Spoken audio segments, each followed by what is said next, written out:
straight away move to my topic. My today's topic will be art of reporting microbiology culture.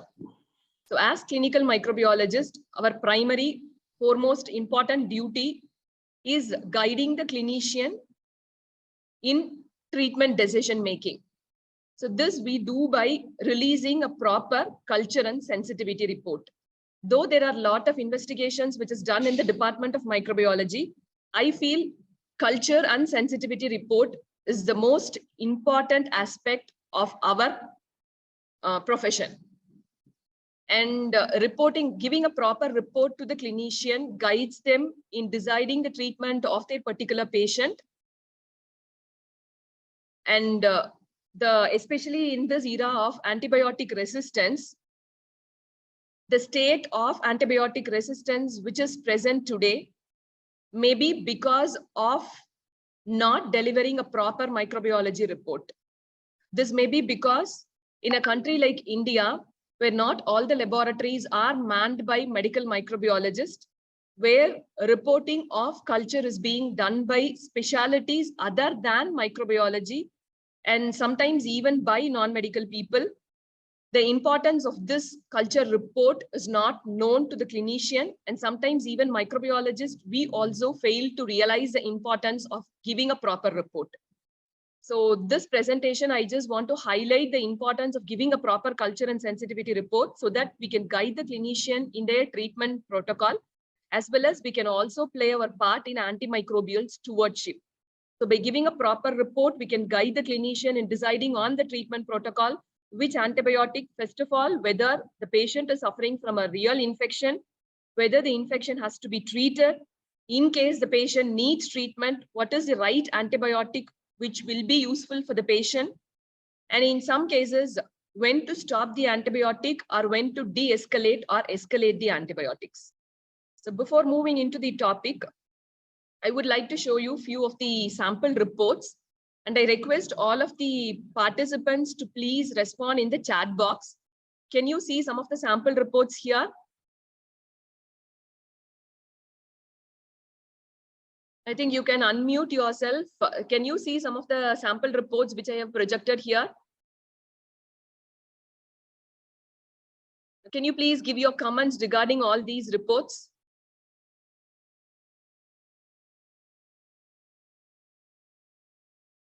What do you think of these sample reports which are projected here? I have 3 different reports which is projected.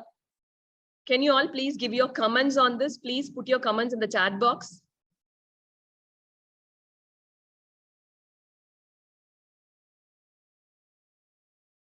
Do you feel all these reports are proper?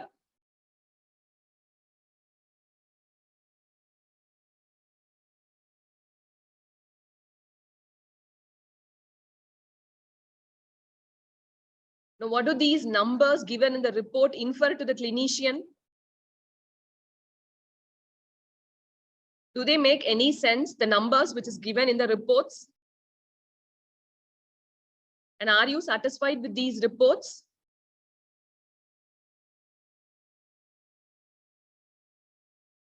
Yeah, exactly. As some of you have rightly pointed out, for the enterococcus, proper drugs are not being used and CLSA guidelines is not being referred when these reports were given. And these numbers, whichever is given in the report, it doesn't make any sense to the clinician. And this is one more sample report. Again, here also, the organism reported is Pseudomonas aeruginosa, but the CLSA guidelines was not followed. And there is a second isolate which is being given, which is Candida glabrata, scanty growth. And now what does this infer to the clinician? Should the second isolate be treated? So when these reports are given to the clinician, what do you expect the clinicians to infer? So this is a state where most of the microbiologists are being released. I'm not talking about the centers where we have very good clinical microbiologists, where there is a good laboratory attached to the hospitals, where the reporting is not an issue. But here we have many standalone laboratories where most of the times we don't know from where the sample has been recruited, and we don't know the clinical history of the patient. We don't know the clinician who has even referred the samples. And all these laboratories reports are being issued where most of the time it doesn't make any sense to the clinician. So a proper reporting of a microbiology culture should take into account the direct microscopic examination of the specimen, which is usually the gram staining, and also the organism which is grown in the sample and their antibiotic susceptibility pattern. So all these should be considered. And when all these are released in the report, the clinician should have an idea how to interpret these findings given in the culture report. And for that, I feel it is a duty of the clinical microbiologist to give a proper interpretation to the clinician so that it can guide them in their treatment regimen. So the report should help the clinician in providing a high quality patient care, and especially in this scenario of increased multi-drug resistance, a proper microbiology report plays a very, very important role as an antibiotic stewardship measure. So it helps the clinician whether to start the antibiotic, to stop the antibiotic if the patient is already on antibiotic, to de-escalate or escalate the antibiotics, and aids in a more targeted treatment approach. The proper microbiology culture report always starts with the sample collection. So we all are familiar with this. And all the samples for microbiology culture should be collected in sterile containers under aseptic conditions to avoid the commensal flora. And ideally, it should be before administration of antibiotics. And if the patient is already on antibiotic, the samples timing should be that they have to be collected just before the next dose of antibiotic. And try to avoid catheter tips, urinary catheter tips, endotracheal tips, and as far as possible, try to avoid swabs. It is usually advisable to get the specimen, and only in unavoidable conditions, swabs can be accepted. And if this knowledge is not imparted to the clinician through repeated reinforcement, most of the times we land up in getting swabs where we don't expect a proper culture report. And once these are collected, they have to be immediately transported to the laboratory. And in case of delay, we have to refrigerate the specimen, except for 2 specimens, which is CSF and blood, which should never be refrigerated. And all the specimen has to be accompanied by a completely filled up test request form. So all the details relevant to the particular investigation which is requested has to be there in the test request form. And this also has to be emphasized because most of the time, we just receive a test request form which has only the name, age, and sex of the patient and just a sample. We don't have any other history regarding the patient's clinical condition. And whenever the samples are being collected, standard precautions has to be followed when handling all these specimens.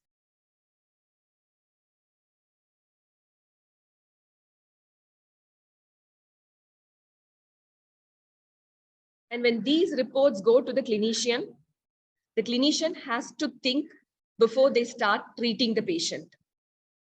So do the patient really have an infection? So first thing which the clinician should think, seeing the culture report is, do the patient actually have an infection for which he has to be treated? And was the sample collected appropriately? And whether these were collected before the administration of antibiotics so that they don't hinder the culture reports? And was the specimen transported properly in a timely manner? And in case of delay, was the specimen preserved properly? And have I reviewed the culture report after 48 hours? So most of the time, the clinician orders for the culture, and because turnaround time may not be properly maintained in most of the laboratories, they fail to review the culture report after 48 hours. So clinician always has to remember to review the culture report after 48 hours. And he has to think whether the organism grown in the culture is a real pathogen, because not all the organisms given in the culture are pathogen. So first and foremost important thing which the clinician has to think is whether the organism grown is a real pathogen, whether the patient is actually having an infection, and whether the patient has to be treated or not. And if the patient has to be treated, which antibiotic has to be selected?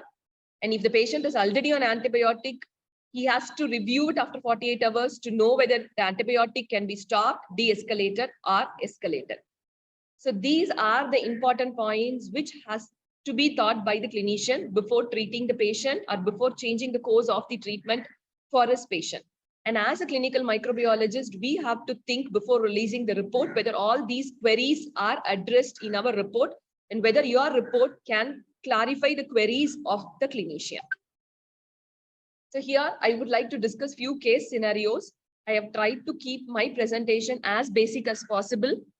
So this will be only a clinical based, a case-based scenario discussion. So the first case is urine sample of a 35-year-old female was sent for culture who had a history of white discharge. And the culture report, which was released to the clinician, shows the following. The gram staining of the urine sample showed occasional pus cells with no organisms. And the culture report given was mixed growth in culture. Now, based on this, what do you expect the clinician to interpret? Now, you have given mixed growth in culture. What do the clinician should interpret from your report?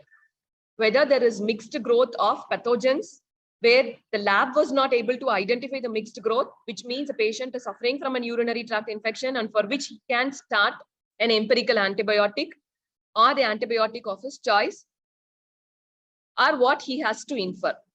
Can you please put in the chat box? When such a report is being released from the laboratory, what do you expect the clinician to interpret from your report?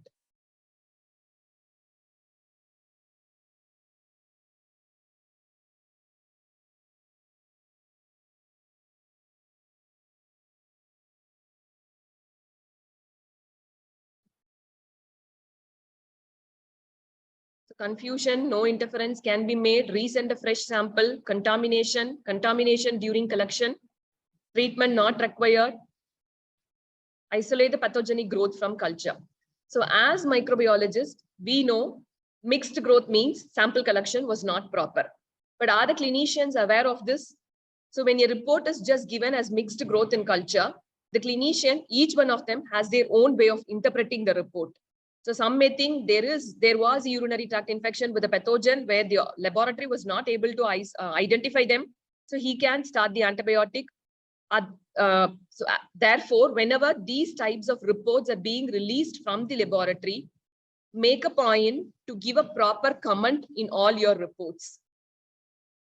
So below each of your culture finding, make it a point to give a comment where you try to communicate what the report wants to communicate to the clinician. Like for example, in this report, so the comment can be like, below your report column, you can insert a comment column where the comment can read as mixed growth in culture indicates improper specimen collection, which means proper midstream urine sample was not collected by the patient, and therefore proper instruction has to be given to the patient, and the clinician can send a repeat sample if the symptoms persist. So when a report goes with this proper comment, it makes sense to the clinician. In addition, the gram staining is also very important. The clinician, you should educate the clinician to interpret the gram staining also.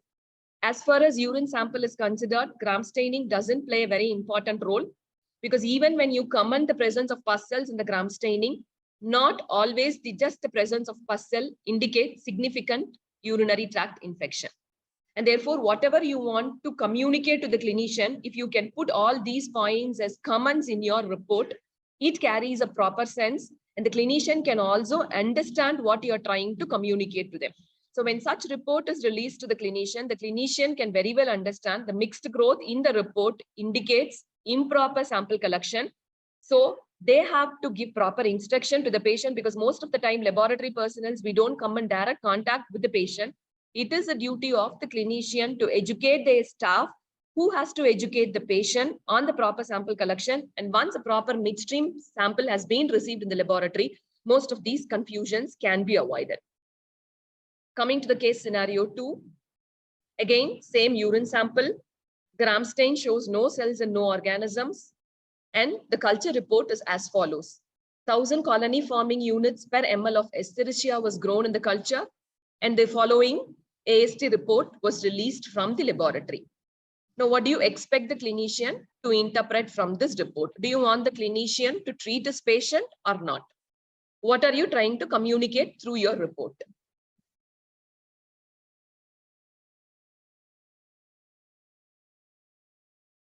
Can you please put it in the chat box? no treatment needed, insignificant growth, no treatment, treatment not needed, not clinically significant. So these are various comments which I can see in the chat box. So we all know significant bacteriuria is when the colony count is more than 10 power 5 or 1 lakh colony forming units per ml of the organism. But does this holds good in all the clinical condition? Or are there certain conditions where even low count can also be considered as clinician, can be considered as significant? So none of this is given in the report. So one, because the laboratory has released such a report because they didn't have a proper clinical scenario of the patient. We didn't know whether the patient was already on antibiotic, whether the patient has symptoms. And because none of this clinical finding was there with the laboratory just released the report as 1000 colony forming units per ml of E. coli, which is insignificant count as far as we know, because it is not 1 lakh colony forming units, which defines a significant count. But what if the patient has had symptoms or he has been already on antibiotic? In that condition, this report is significant. And therefore, again, to clarify the doubts and to give a proper report to the clinician, if you can include comments in your report, it will be very, very useful for the clinician. So usually counts more than 10 power 4 colony forming units per ml is considered as significant bacteriuria. And if the patient has symptoms, it has to be treated. But counts less than 1 lakh may also be significant in the following condition. Like in case of symptomatic individuals, if the patient is already on antibiotic, patients on diuretic, and if it is a suprapubic aspiration sample. And for us, for the laboratory to interpret all these, we need a proper clinical history of the patient, which most of the time is not received by the laboratory. And therefore, the laboratory can either try to contact the clinicians. If it is a hospital-based laboratory, there is no problem in interacting with the clinician, getting the clinical condition of the patient, and then you can optimize your clinical report. But in standalone laboratories where we don't have opportunity to trace the patient or to trace the clinician, if these comments are given in your report, it makes sense and it helps the clinician to decide on the treatment protocol of the patient. So one, if the patient is asymptomatic, if the count is less than 1 lakh colony forming unit, the clinician can decide this is insignificant bacteriuria and the patient doesn't need any treatment. But if the patient was symptomatic or patient was already on antibiotic, then clinician can make a choice whether to treat or not based on your culture report. And therefore, in every report, make it a point to give a comment, like whatever points you're trying to communicate with the clinician, if you're trying to put them as a comments, it makes sense in your reporting. Next, case scenario 3. Again, this is urine sample. I have given many examples of urine sample because this is one of the most commonly received sample in the laboratory. And most of the confusion also really raises only in reporting of the clinical samples. So a 45-year-old female with no specific complaints underwent master health checkup and her urine sample was sent for culture and sensitivity as a routine protocol. And the following report was released from the laboratory. There was occasional pus cells with few gram-negative bacilli in the specimen. And there was significant growth of Klebsiella pneumoniae. And the following AST report was released from the laboratory. Now, do you expect the clinician to treat this patient? Or from your report, what are you trying to convey to the clinician?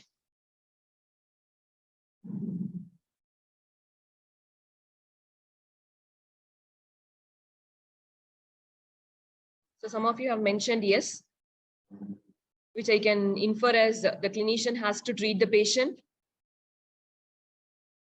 Significant bacteriuria, do not treat asymptomatic bacteriuria. Yes, the patient requires treatment, correlate with clinical symptoms and then treat.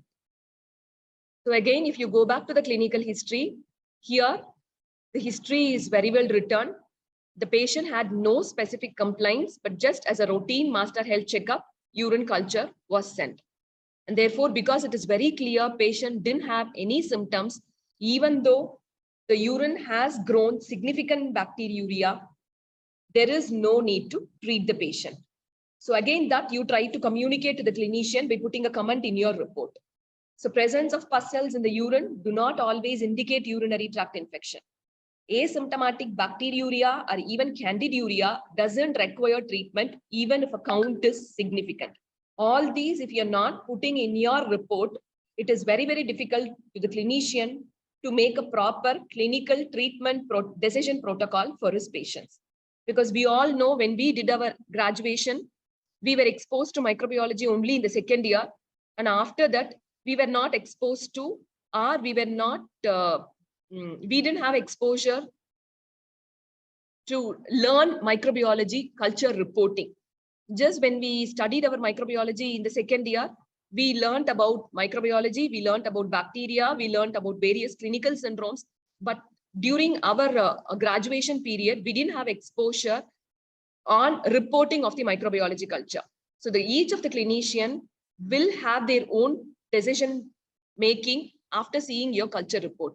So as a clinical microbiologist, it is the duty of the clinical microbiologist to educate the clinician, because most of the time, many of the clinicians fail to make a proper decision after looking into the culture report. So if you try to educate the clinician, or if you try to put some comments in your report, it is very, very useful for most of the clinician, because almost all my reports are released only with the comments. And when these comments reach the clinician, many of the time the clinician try to revert back and they ask the queries regarding your comments. And most of the time they also come back and say, like, our comments were very much useful in deciding the treatment for their patients. So in this report, even though the significant growth of the organisms was grown because the patient didn't have any symptoms, this comment, asymptomatic bacteriuria or candiduria do not require treatment even if the count is significant, will be very, very useful in deciding the treatment. And even pyuria accompanying asymptomatic bacteriuria is not an indication for antimicrobial treatment. And treatment of asymptomatic bacteriuria is indicated only in the following situations. For example, in case of pregnant females, in persons who are undergoing urological procedures, and persons undergoing transurethral resection of the prostate. So when the above report is released with these following comments in your clinical reporting, this plays a very, very important role in helping the clinician in deciding the treatment of the patients. Next, coming to case scenario 4, a 22-year-old male patient presented to the OPD with history of abdominal pain and pain during micturition. An urine sample was sent for culture, and the following culture report was given, released from the laboratory. So here we know urine sample was released, and the clinician has beautifully given the clinical history. The patient is having history of abdominal pain and pain during micturition. So gram stain shows many pus cells and many gram-negative bacilli, and significant growth of Escherichia coli with the proper AST is given. Now we all know this is significant bacteriuria. Patient is having symptoms. So this is significant UTI, and based on the culture report, the clinician can decide on the treatment protocol. And do you think in this report also, some points can be conveyed to the clinician in deciding his treatment option? Or there is no need to add any comment to this report?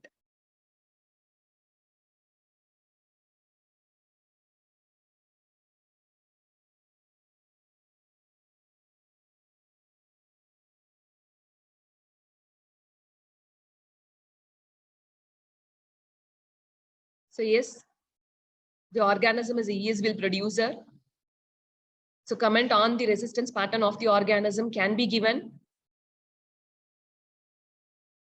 Single dose of amikacin can be used as treatment. So most of you have rightly pointed out the comment on the clinical resistance, the drug resistance pattern of the organism can be given in the report. So usually my report goes as follows.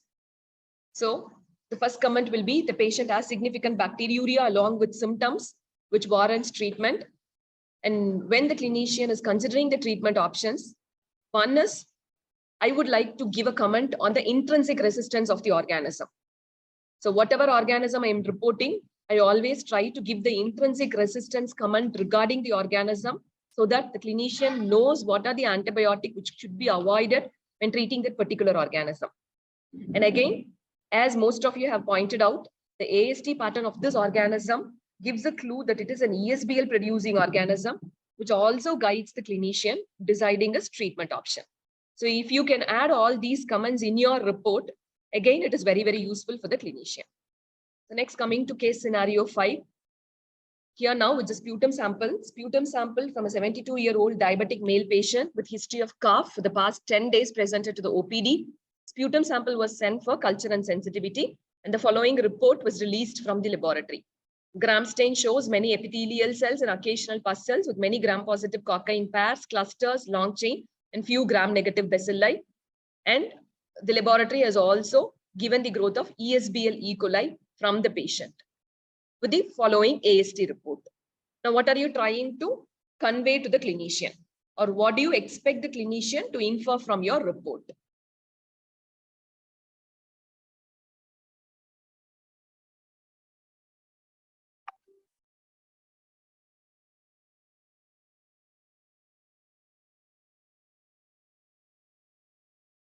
So very good. It is a salivary contamination, repeat sample, pleural involvement by some contamination,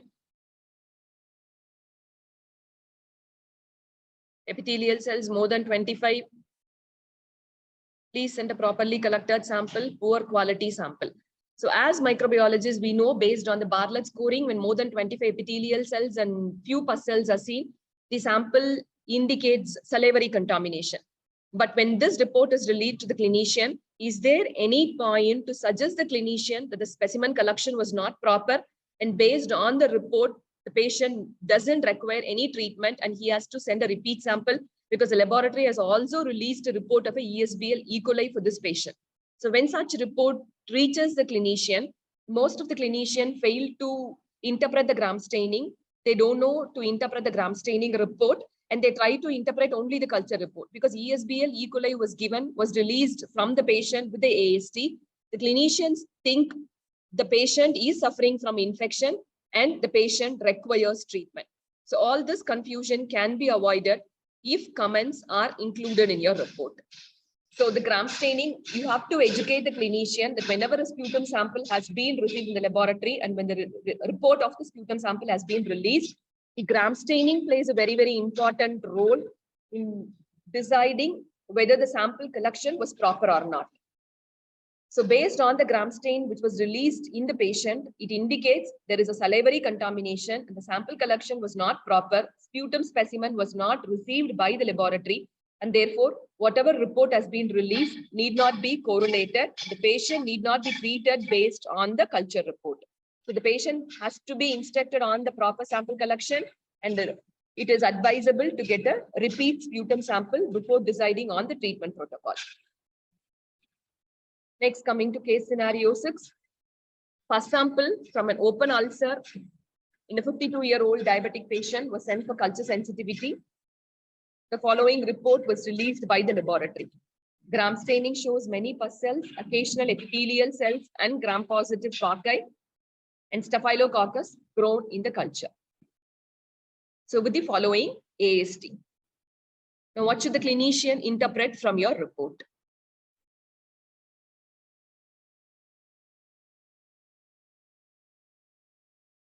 Staphylococcus aureus from the wound swab, pus sample from a diabetic foot with the following AST pattern.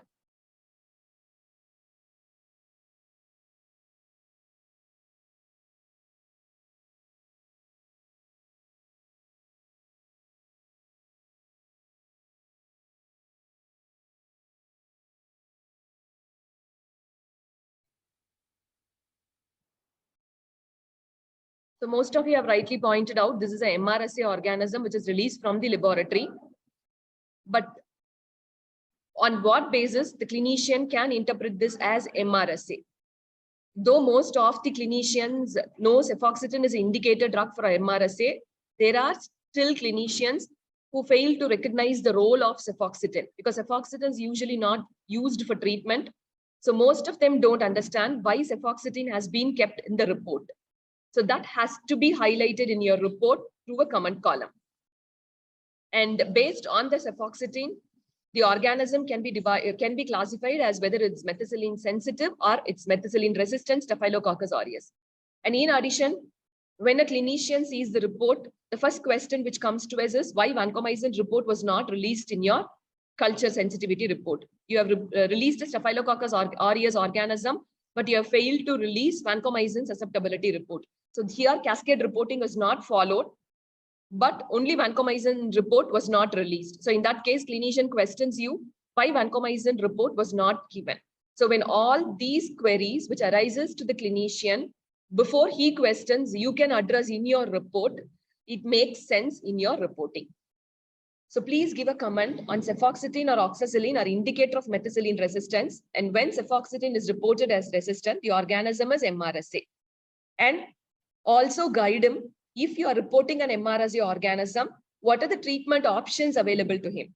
Because in case of MRSA, the clinician may ask, can I use carbapenems to treat the patient?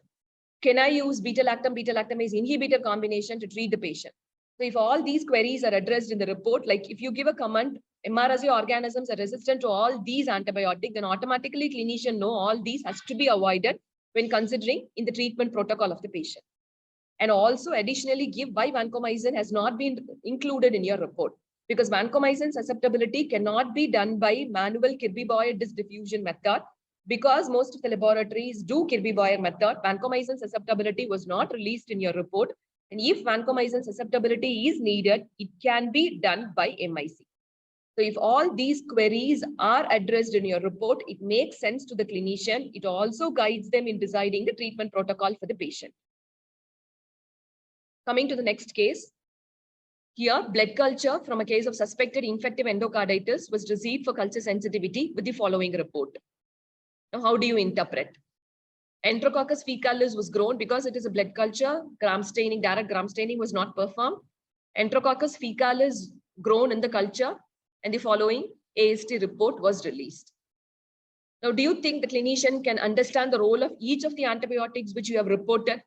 Especially in case of enterococcus, most of us try to report high-level gentamicin. But high-level gentamicin is not used by the clinician for the treatment. So you have not used a gentamicin, but you have used a high-level gentamicin. And do you think the clinician can understand the importance or significance of high-level gentamicin, which is given in your report? So if all these can be addressed again in your report through the comments column, it makes sense to the clinician. So because it is a blood sample, enterococcus is a significant infective endocarditis patient, obviously patient has to undergo treatment. And before starting the treatment, the clinician has to know what are the intrinsically resistant drugs so that he can avoid using these for treating the particular organism. So here we have not used amikacin or gentamicin because enterococcus is intrinsically resistant to aminoglycosides when given alone. But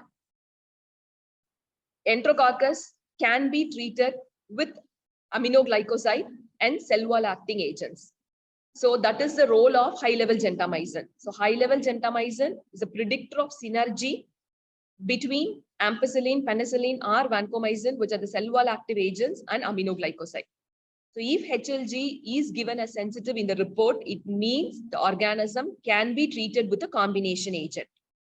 But if HLG is reported as resistant in your report, that means even if combination treatment is given, the patient wouldn't respond to combination therapy. So that is the role of HLG, which has been reported in your culture and sensitivity report. So if all these queries which arise to the clinician is addressed in your report, it is very, very useful for the clinician in deciding their treatment protocol. Because I'm coming from a tertiary care center. In my tertiary care center, most of the clinicians can understand your report and they know to treat the patient.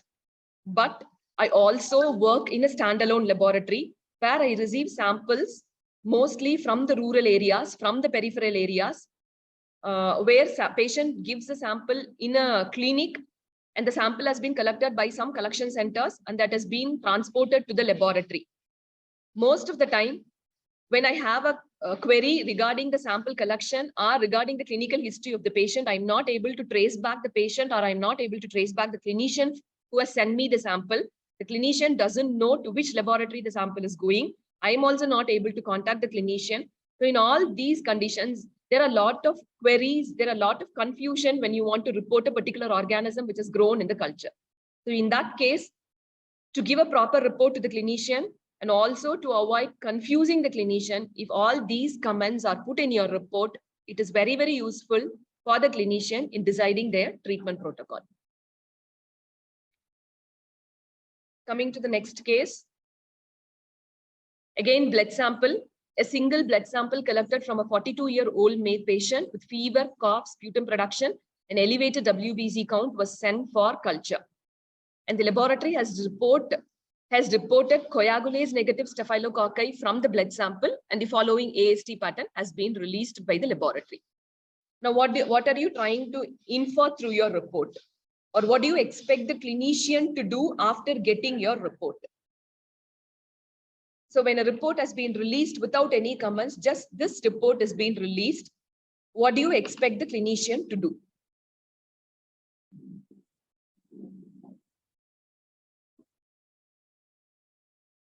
So commensals grown from one sample is not significant. Kindly provide a paired culture sample. Very good, which could be added as a comment in your report. But most of the reports are released without any comments. Commensals are grown. Even as a microbiologist, you are not clear whether it's a commensal or a pathogen, because now cons can no longer be considered as commensal based on the clinical condition. If the patient is immunocompromised or based on other clinical condition, even cons can be pathogen in certain conditions or certain group of the patient. So you don't have a clinical history to know whether it is a pathogen or a commensal.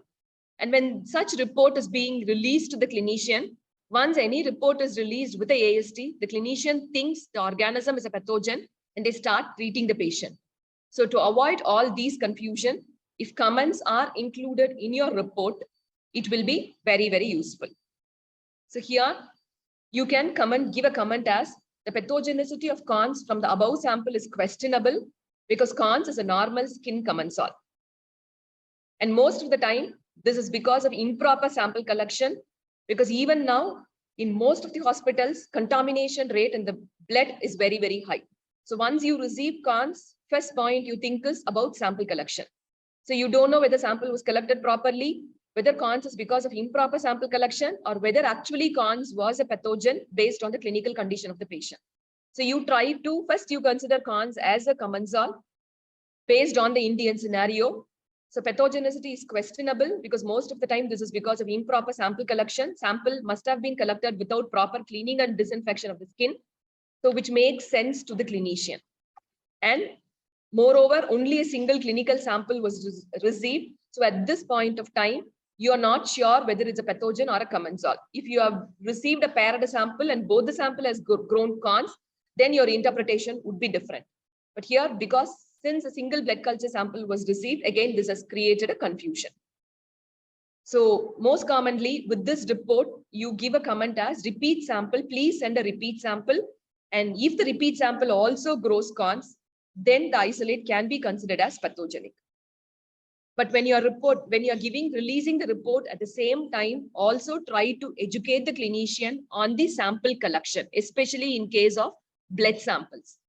Please give a guidelines for blood sample collection, because not all, even now in most of the laboratories, blood samples, we don't receive paired blood samples. Because in a country like India, where ultimately everything works out to cost, even most of the clinicians fail to send a paired blood sample. We have started receiving paired blood samples only from ICU patients, not from other patients. And from OP patients, we don't receive a paired blood sample. So whenever you are releasing a report for a blood culture, try to educate the clinician by giving few points regarding guidelines for sample collection, especially for blood, where paired blood sample is very, very important in deciding on the treatment of the patient.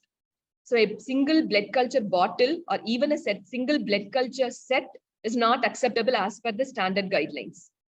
So guidelines recommend to collect 2 or preferably 3 blood culture set. One set includes 1 aerobic and 1 anaerobic with minimum 10 ml for each blood culture bottle.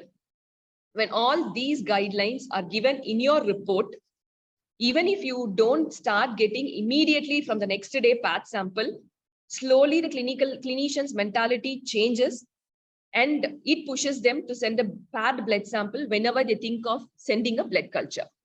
So change cannot be brought overnight, but when all these comments are included in your report, when you're trying to educate the clinician, when these comments are repeatedly released in your report, at some point of time, it tries to change the mindset of the clinicians.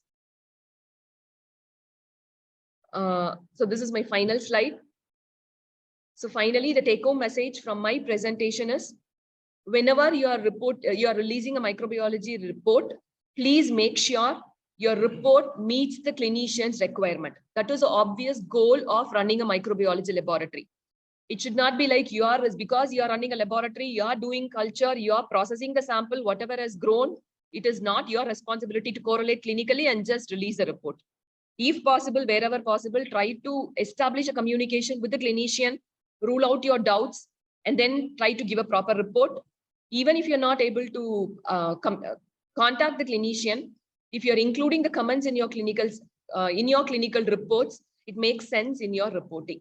So our main purpose is the microbiology report should meet the clinician requirement so that we can guide them on their treatment decision protocol. And especially in this era of antibiotic resistance, your report should also play a very, very important role in antibiotic stewardship strategy.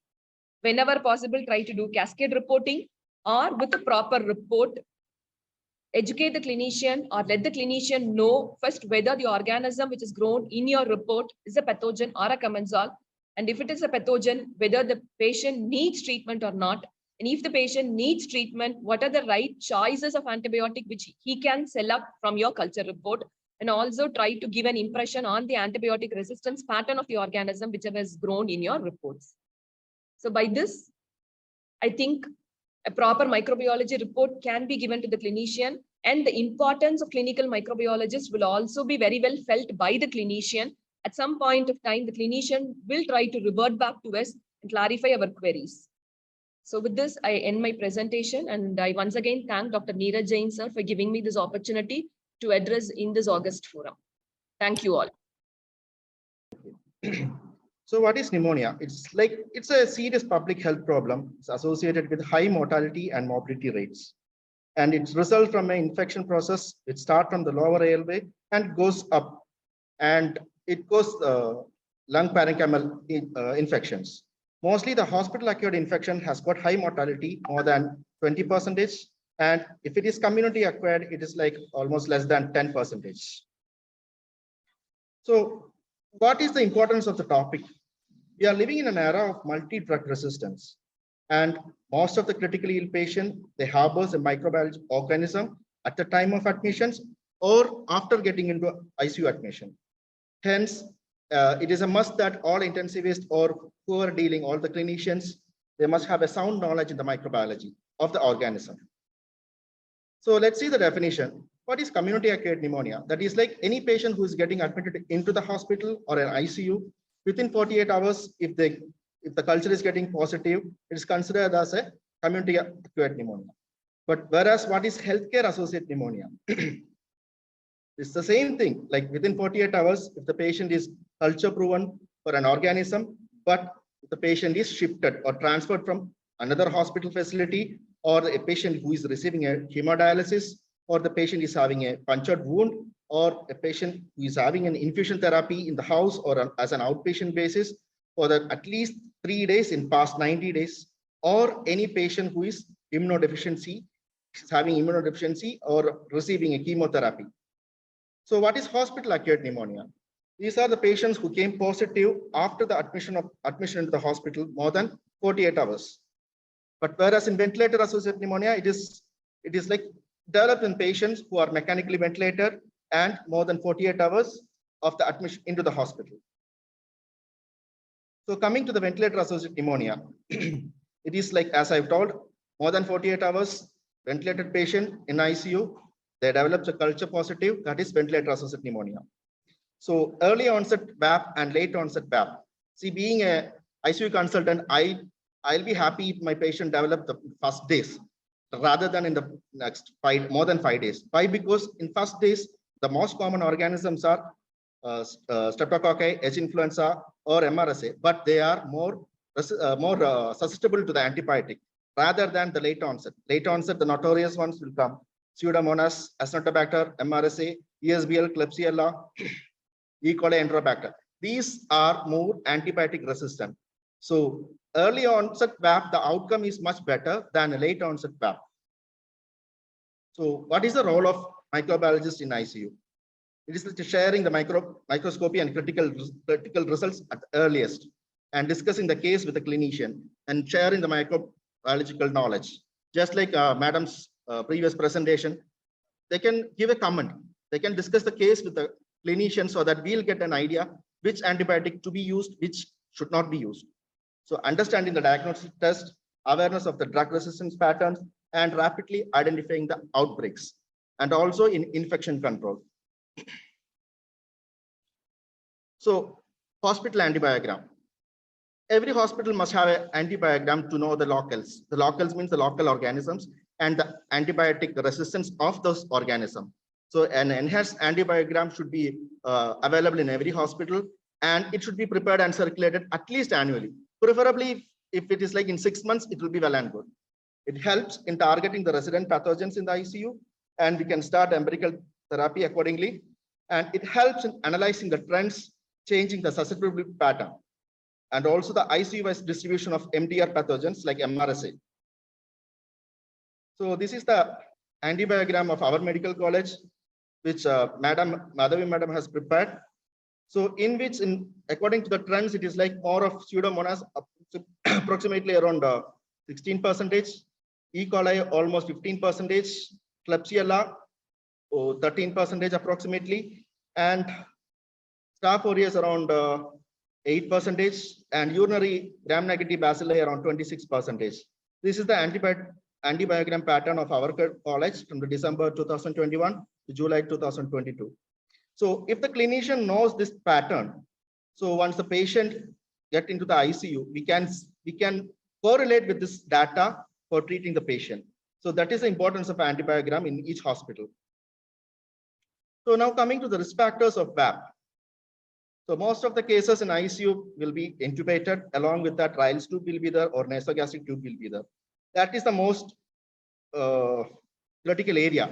We can see in the zoomed in image, the cuff is there, endotracheal tube, cuff is there, and in the esophagus, you can see the Ryle's tube. Most of the patients in ICU will be having a stress. So the gastric production will be more, which causes a regurgitation tendency is high in those patients. So this contents also contains gastric colonizations. These bacteria also can regurgitate into the endotracheal tract. But even though the cuff is there, the sides of the cuff, if the pressure is a little bit less, it can trickle down or microaspirate along with the upper respiratory tract colonization. So this is a main one of the main risk factor. So we can classify into endogenous factors and exogenous factor. And in endogenous factor, the upper respiratory tract colonization, gastric colonization, and age more than 60, and underlying illness, lung pathology like COPD, ARDS. And exogenous factors includes reintubation of the patient. Many a times in some hospital, they are reluctant to use proper or adequate sedation. So without adequate sedation, the patient may pull out the tube. During that pulling out the tube, the patient may aspirate also. And during the reintubation, which all contents were there in the secretion, it can also trickle down into the respiratory tract, causing a BAP. The next is prolonged ventilation or prolonged intubation. And also the frequent ventilatory circuit changes and the type of the circuits and the filters we use.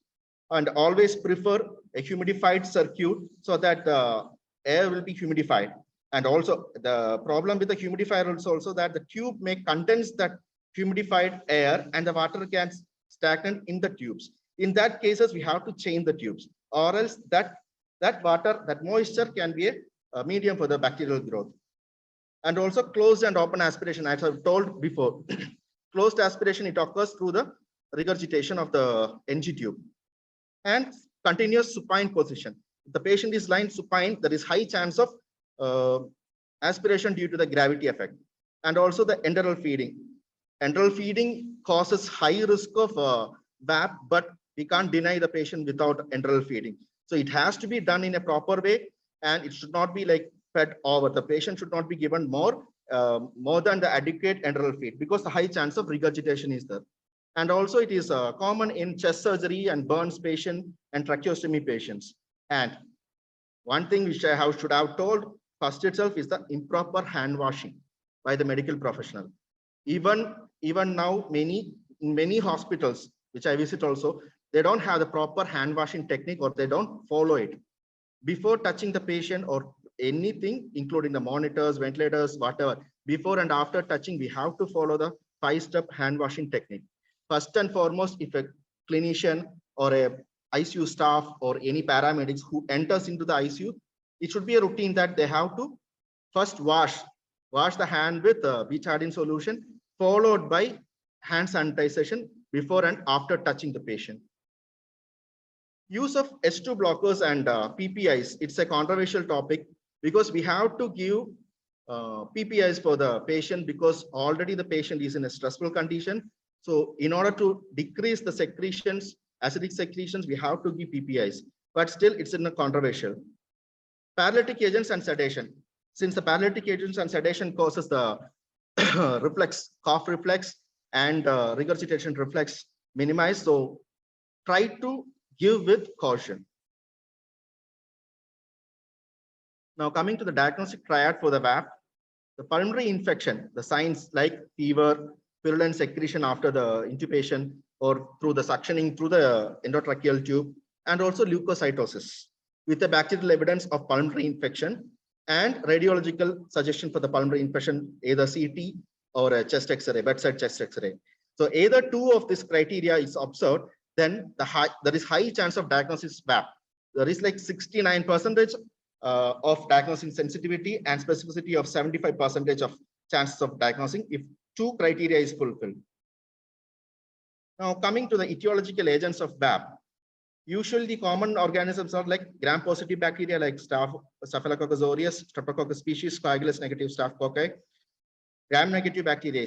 These are the most commonly found in our ICU.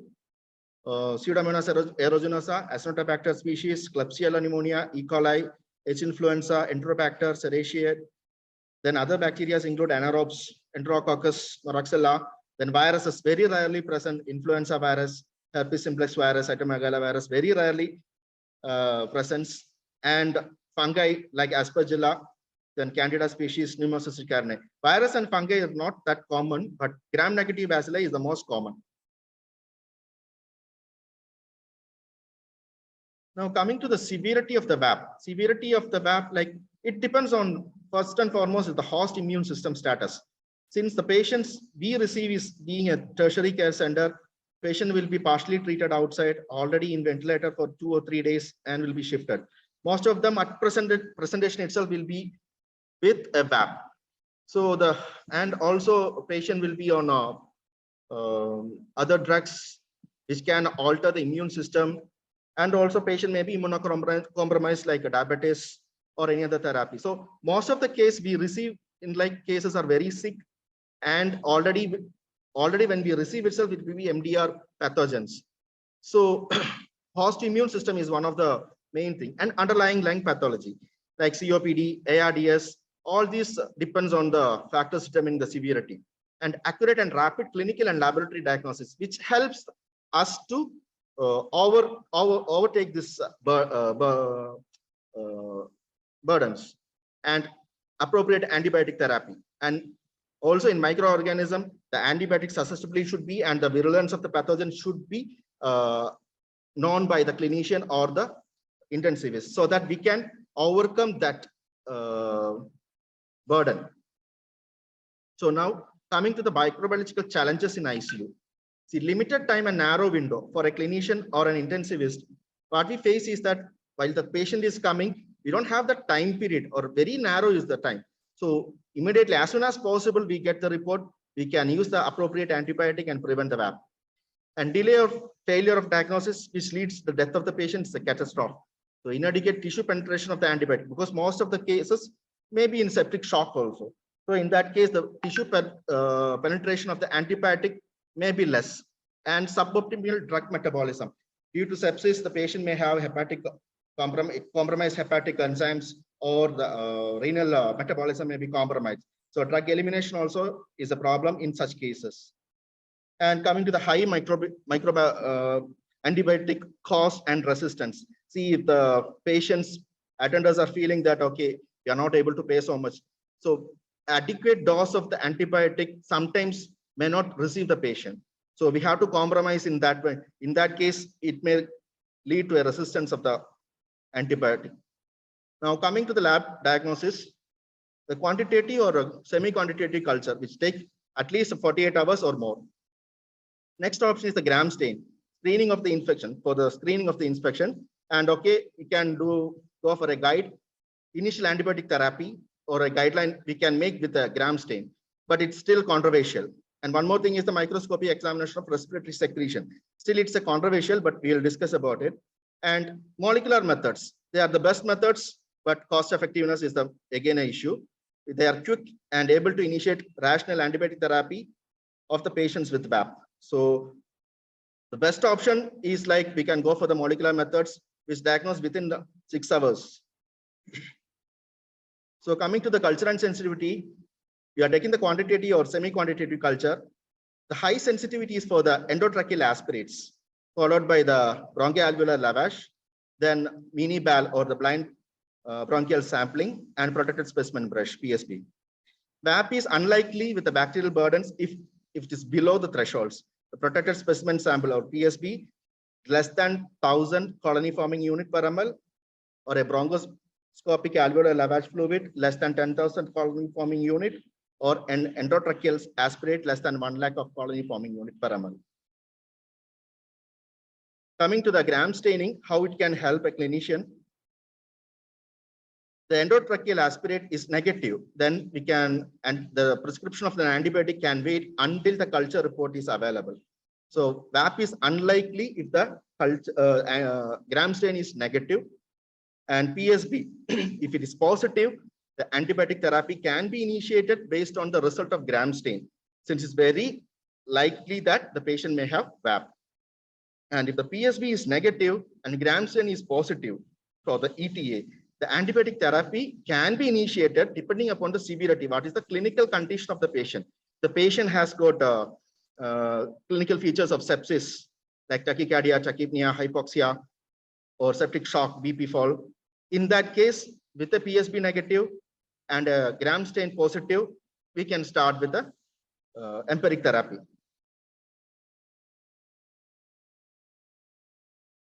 So these are the newer molecular methods available. So in which the abort eradica system, which gives a result less than 6 hours, which covers more than 780 bacteria, 200 fungi, 13 different viruses, and 4 different resistant markers. Like that, many other. So using such quicker method will save the time and will prevent much of the ICU death related to VAP. Coming to the management protocol. So if a case is coming and you're admitting in ICU, first we have to see the suspicions for the nosocomial pneumonia. So try to rule out other non-infectious causes first. If there is something, take the culture, bronchoalveolar lavage, protected specimen PSB, or blind BAL, and tracheal aspirate. Tracheal aspirate will be more sensitive. So send for a culture and sensitivity and start empiric antibiotic based on the risk factors and the susceptibility pattern. Followed by 48 hours to 72 hours, we get the culture report, narrow down to the proper antibiotic or sensitivity pattern. If the resolution of symptom is there and there is no positive culture, we can consider discontinuing the antibiotic. And if there is improvement and the patient is stable, we can de-escalate to the susceptibility pattern. And if there is no improvement, and if the patient is having still symptoms, we have to exclude the complications like any underlying pathology, like any abscess, lung abscess, liver abscess, or empyema, or any non-infectious issues.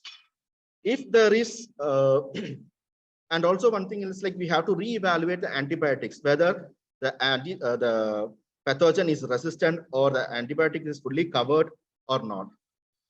If the patient is responding to the treatment, you can continue the antibiotic for 7 to 8 days unless any other secondary bacteremia or any other co-infection is there.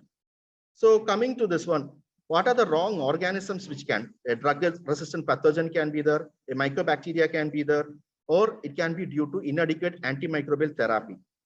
And if it's not responding, the other thing to consider is wrong diagnosis. There may be underlying athletitis, pulmonary embolism, ARDS, or pulmonary hemorrhage or neoplasm, which may be underlying, which we have missed. So in those patients who are not responding with the antibiotic therapy, consider the alternative diagnosis. And also do not forget about the complications, can be empyema, lung abscess, or drug-induced fever can be there, occult infection, or even like Clostridium difficile colitis can be there. So keep all this in mind if the patient is not responding. Now coming to the empirical treatment for VAP. For first category is for the healthcare associated pneumonia or hospital acute pneumonia or VAP, in which there is not a risk for MDR pathogens and it is hospitalized less than 5 days. So mostly these are like pathogens which are susceptible to the antibiotic. So we can use third generation cephalosporins or ampicillin sulbactam combination, or with the respiratory fluoroquinolones like levofloxacin or amoxifloxacin, or a non-anti-pseudomonal carbapenem. These can be used. Second category is the same with the MDR pathogens or hospitalized more than 5 days. So it contains potentially MDR pathogens like Pseudomonas, Klebsiella, Acinetobacter. So what we can go for is like anti-pseudomonal cephalosporins like cefepime, ceftazidime, or anti-pseudomonal carbapenems like imipenem or meropenem, or anti-pseudomonal penicillins like piperacillin tazobactam combination or ceftazidime avibactam combination, along with one of aminoglycoside like gentamicin or tobramycin or amikacin, plus one MRSA resistant agent like linezolid or vancomycin. So it's a combination therapy. And one more thing is that carbapenems, it can often, it will be effective against the ESBL, and anti-pseudomonal cephalosporins with beta-lactamase inhibitors can be used for multi-drug resistant infections. So, but it should be used only as a reserve drug. Only the culture positive alone you use it. Otherwise, you won't have another weapon against the resistant microorganisms. Next one is for the patients with the penicillin allergy. You can go with the carbapenems like aztreonam, meropenem, and some hospitals and some ICUs they use inhaled antibiotics like colistin and aminoglycosides.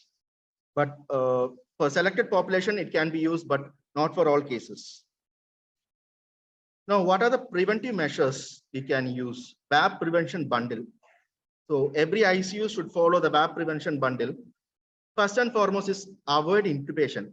But clinicians or intensivists, they face a big challenge in that, because most of the cases, even with the sepsis, the patient GCS will be low. So in order to protect the airway, they are forced to intubate or secure the airway. So avoiding intubation, as long as possible, we avoid. We go with NIV, non-invasive ventilation, with a BiPAP mask or CPAP mask. We'll try to maximum avoid the intubation. And next thing is weaning and extubation early. So in our ICU, what protocol we follow is that daily morning, 7 o'clock, whatever sedation paralytic agent is going, we cut off, we assess the patient by 8:30, and we'll see whether the patient can be weaned off or can be extubated. The first thing we do in the mornings, so that we can early extubate and prevent prolonged intubation, and such a way we can prevent the BAP. Next is prevent colonization. First and foremost, all the ICU consultants, staff nurse, paramedics, postgraduates, whoever enters into the ICU should perform the 5 moments of hand hygiene technique and use standard precautionary and universal precautions like use gown, gloves, goggles, everything. And inline suction device, and avoid instilling normal saline routinely down the ET tube. Some hospitals or some ICUs, they still does it if the tube is having some block due to the prolonged usage of the tube. After 2 or 3 days, usually they instill 3% saline or normal saline so that that secretion will get soft. so that they can suck it out easily. Should not perform it because it causes it causes the entry of the pathogen through the saline into the ET tube. Next, change the ventilator circuit every 7 days or whenever it is soiled. Soil means if you are using a humidifier, the ventilator circuits will condense those water vapor and it will cool down and it forms a medium for the organism to grow. Next is removal of the oral secretion before performing ET suction. It is always advisable to clear the oral secretion through the both sides. And one more thing is that most of the patient who request prolonged ventilation, we have to go for tracheostomy. Many places they perform tracheostomy in the bedside or in the theater, operation theater. But many of them forgets one thing, that the pooled in secretions will be there and the subglottic level also it will be there, which cannot be suctioned properly. So once the incision is made and the tracheostomy tube is inserted, we will be removing the endotracheal tube. During that process, the collection, the collected subglottic secretions will trickle down to the trachea, which causes a BAB. This happens in many places. So in order to prevent that, what in our setup we do is like we make the patient head and lower, almost 30 to 40 degrees lower, and keep it for like 2 minutes while tracheostomy is done. And before the tracheostomy tube is inserted, we do a suctioning, oral suctioning, and we are removing the tube so that the secretions won't be there in the subglottic region. So the suctioning in this way will prevent VAP much more effectively than the normal conventional way. Next is prevent aspiration, meticulous oral and dental care.